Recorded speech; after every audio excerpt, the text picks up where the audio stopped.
Why did the Crusader need a kitchen sink? To wash his Saladin. I know I've told that one before, but that is one of my all-time favorites. I tell it every year. The students always laugh. I know you guys are probably laughing really hard right now because that joke was just that funny. I know I have that kind of power over you. All right, so we are going to learn about Saladin today. But before we get to Saladin, we have to talk about what happened after the First Crusade.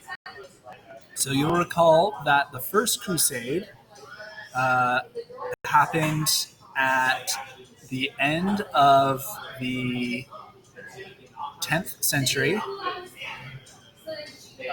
Wait, is that right? Actually, I don't remember the date exactly. Okay. Here it says. Okay, so it was over by the year 1099. So I don't actually know the date in which it started.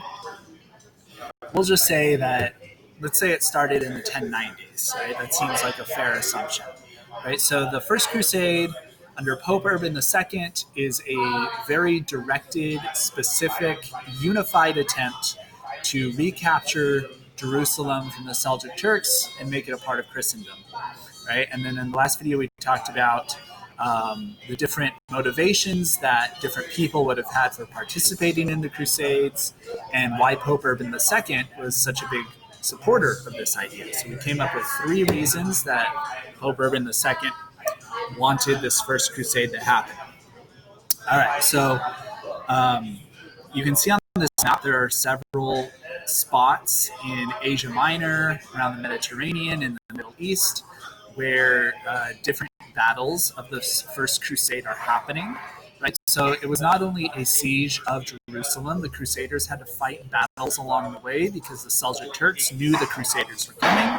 So they fought them along their journey to try to weaken them for the final battle, the Battle for Jerusalem.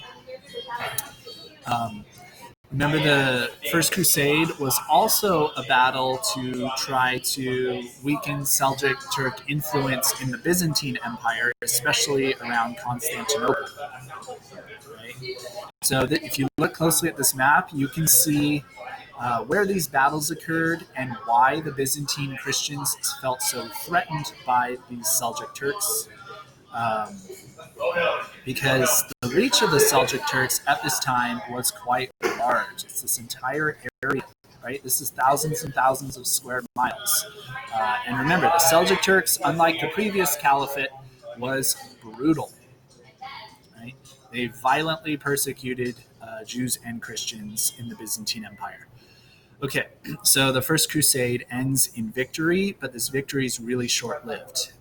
The Christians only maintained control of Jerusalem for 50 years.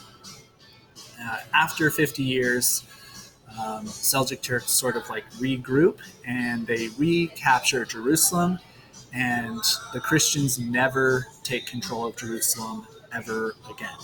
Right? Even to this day, Jerusalem is it's controlled by a variety of forces, of nations, but it's not part of Christendom, right? Even though it's the home of Christianity. All right. Now we're going to move on to the Second and Third Crusades. So remember, the First Crusade was very well organized and pretty well intentioned. I mean, it's got a specific goal. It's got a reason for achieving this goal, and it temporarily succeeded in this way. The Second and Third Crusades are not as organized.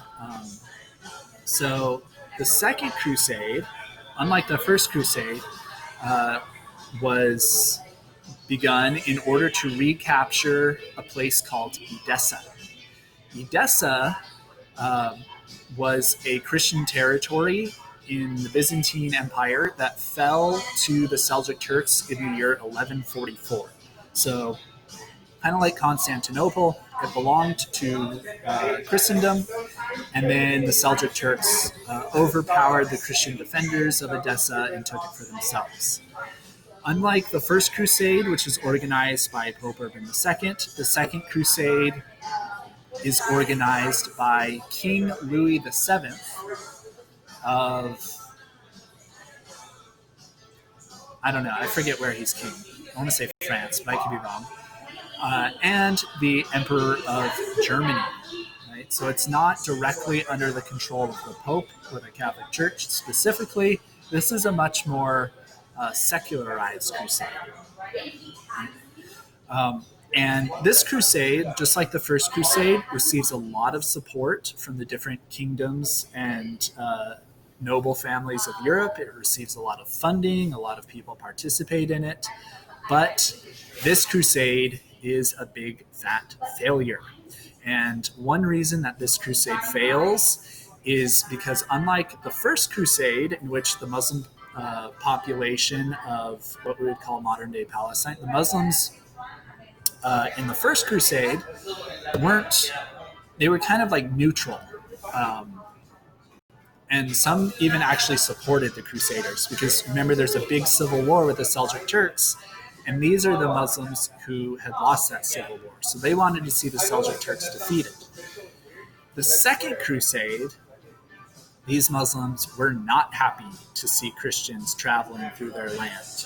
Right? They were not welcoming of them. In part, this is because the Seljuk Turks had been around for a while, and so they were used to them. Another reason is because a lot of these Muslims had been mistreated by the first Crusaders. Remember, the first crusade had 150,000 men traveling through the Middle East and Asia Minor. Many of those people did really bad things to people who were not Christian along the way. Right? So these Palestinians, these Muslims, would refuse to provide Crusaders with food, with shelter, with supplies like they did in the first crusade. They didn't help them pass along messages or information.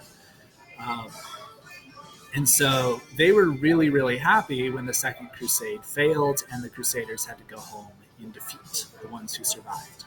All right, and then there's a third crusade. Now, the third crusade has a nickname. It's called the Crusade of the Kings. It takes place 44 years, or about 40 years, I should say, after the first crusade begins. The third crusade is a crusade organized by the kings of England, France, and Germany against a very, very powerful Muslim military leader called Saladin. Now, Saladin is a kind of mysterious figure in history. We know he was extremely powerful. He was also very, very well respected by his enemies. A lot of historians say that Saladin was a person of good character who cared a lot about justice and wanted to promote peace. I don't know if that's true or not. That's just what your history book says. Sometimes history books are right about things, other times they're not. So yeah, I don't really know much about Saladin, so we're just going to go with what your book says. Many of his enemies did respect him. Saladin was a lot more powerful than England, France, and Germany combined. So Solomon pretty easily ended the Third Crusade. After the Third Crusade, we have a Fourth Crusade, which is a massive failure. This is the crusade that gives all the other crusades a really, really bad name, right? So the Fourth Crusade began in an attempt to recapture Jerusalem. But before doing that, the Crusaders stopped in Constantinople, because by this time Constantinople has been captured by the Seljuk Turks. Basically, the Crusaders reach a deal with the Byzantine Christian leaders of Constantinople. And they say, if you help us get rid of these Seljuk Turk rulers, we will pay you money. We'll fund your journey to Jerusalem. We'll give you supplies and armor and food and horses and things like that. So the Crusaders go to Constantinople first. They fight for a while. They succeed in restoring the Christian Byzantine ruler of Constantinople to his position of power. They overthrow the Seljuk Turks in Constantinople, but the Byzantine ruler doesn't actually have enough money to pay the Crusaders like he promised, right? So now he owes them a bunch of money. And when the Crusaders realize that they basically did all this fighting for free and that they probably weren't going to get paid, they get really, really mad. And they basically destroy Constantinople. They go into churches and they smash Christian icons. They steal relics. They do really bad things to the Christian women who live there. And the Pope hears about what happens in Constantinople, and he gets really, really, really mad at the Crusaders. Right? And he basically says, you know what? I'm completely disowning this Fourth Crusade. I don't approve of it. Right? And so... basically, to make a long story short, the Crusaders, because they're now being condemned by the Pope, the crusade falls apart and they never even make it to Jerusalem at all, which was the entire purpose of the Fourth Crusade, right? So the Pope's really mad because the Crusaders failed to even attempt to achieve their primary objective, which was recapturing Jerusalem. They never even made it to Jerusalem. But the main reason he got so mad is because they created violence and chaos in a very important Christian city, Constantinople. All right, and then after the Fourth Crusade, we have something called the Fifth Crusade, which is called the Children's Crusade.